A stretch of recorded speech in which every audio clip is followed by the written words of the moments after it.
श्री डोंगर जी महाराज का कहना है कि बालकांड के पीछे आता है अयोध्या कांड।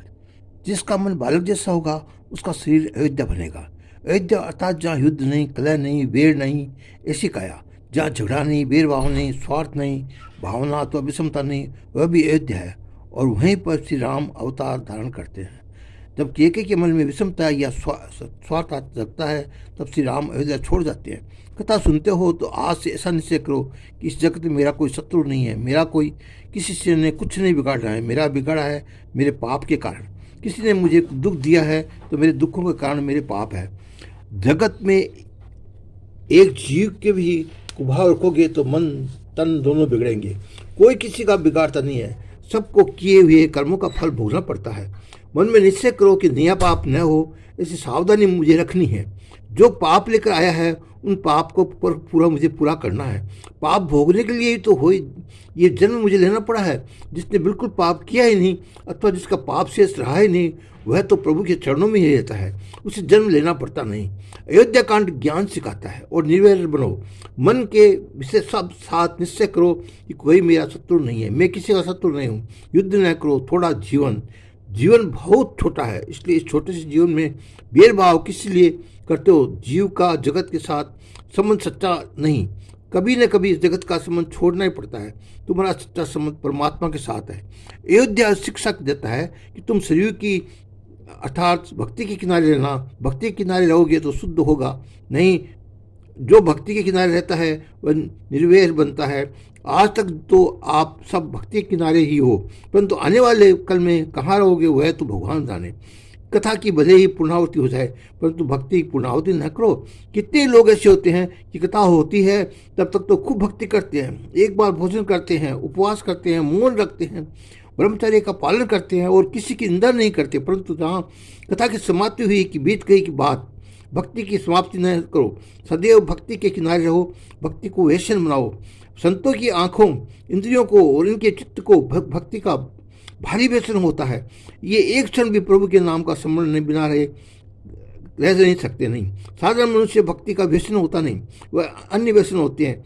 ये घंटे 2 घंटे ठाकुर जी के पास बैठते हो, पीछे ठाकुर जी को पोड़ा देते हो। प्रभु कहते हैं अरे मैं कुंभकर्ण का बाप नहीं हूँ जो 22 घंटे सोऊं। जो भक्ति की समाप्ति करता है तो भक्ति का रहस्य जानता ही नहीं। ये भक्ति तो जीवन अंतिम सांस तक करनी आवश्यक है।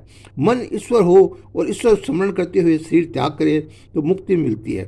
समस्त जीवन जिसके लिए व्यतीत हुआ हो वही अंत समय में स्मृति रहती है। बहुत पुण्यशाली जीव हो, जीव में जिसने राम नाम का जप किया है उसको भी अंत काल में राम का स्मरण रहता है। संपूर्ण जीवन स्मरण में गया हो तो अंतकाल में श्री राम की याद जाएंगे। मन को ईश्वर के सतत स्मरण कराने के लिए जब छोड़कर अन्य कोई साधन नहीं है। जीव की से प्रभु के नाम का जप करो और मन से प्रभु का स्मरण करो। अंतकाल तक जब चालू ही रखो, जबकि पूर्णावधि न हो, भजन की भक्ति की समाप्ति न हो। शरीर की समाप्ति के साथ ही भजन की समाप्ति, भक्ति जीवन के अंत तक करो।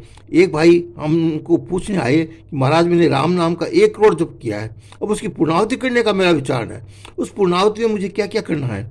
कोई ऐसा पूछने आता है नहीं कि मैं बहुत वर्षों से दाल भात खाता हूँ तो मुझे दाल भात की पूर्णावधि करनी है। अरे दाल भात की पूर्णावधि नहीं होती तो राम नाम की पूर्णावधि कहीं होती है। जीवन में अंतिम दिन तक इस पेट की थोड़ी सी भी पूजा करनी पड़ती है, पेट को कुछ देना ही पड़ता है। भोजन की पूर्णावति नहीं तो प्रभु की भजन की पूर्णावति किस प्रकार हो सकती है। भक्ति की पूर्णावति होती नहीं, भक्ति तो निरंतर करनी है। भक्ति के किनारे जो रहता है वह युद्ध करता नहीं, उसका मन अयोध्या बनता है। भक्ति अर्थात प्रेम, अयोध्या कांड प्रेम का दान करता है।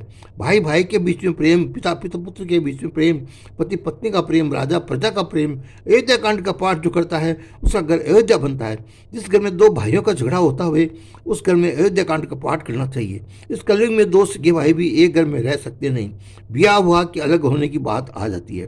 संयुक्त कुटुंब की अपनी प्रथा अब बुरानी हो जा रही है। संयुक्त कुटुंब प्रथा अपने 3 महान ग्रंथों का आदर्श है। श्री कृष्ण बलराम 2 भाई थे, घर पर ही एक ही थे। श्री राम लक्ष्मण भरत शत्रुघ्न 4 भाई थे परंतु घर एक ही था। 5 पांडव थे फिर भी एक ही घर था। भागवत, रामायण और महाभारत, इन तीनों ग्रंथों का आदर्श एक ही है, संयुक्त कुटुंब। सब भाई आपस में मन उदार रखें, आंखों में प्रेम रखें और घर में झगड़ा नहीं होगा नहीं। जिस घर में झगड़ा नहीं होता है अपितु प्रेम है, वह तीर्थ स्थान बनेगा, अयोध्या बनेगा और राम जी वहाँ निवास करेंगे। तीर्थ में रहो वह ठीक है, परंतु तुम अपने शरीर को, घर को, तीर्थ को जैसा पवित्र बनाओ तो उत्तम है। अयोध्या कांड जिस घर में पाठ होता है वह घर अयोध्या जैसा बनता है। घर में भाई लोग अयोध्या कांड का पाठ करें तो झगड़ा हो ही नहीं सकता। अयोध्या कांड की ये फलश्रुति है कि अयोध्या कांड का जहाँ पाठ होता है वहाँ युद्ध होता नहीं है, जहाँ कलह होती नहीं है। उस घर में हनुमान जी के पास दीपक जलाकर हनुमान जी को रामायण सुनाओ। ग्रंथों में लिखा है कि राम जी महाराज पधारे तब हनुमान जी साथ गए नहीं, हनुमान जी ही रह गए थे।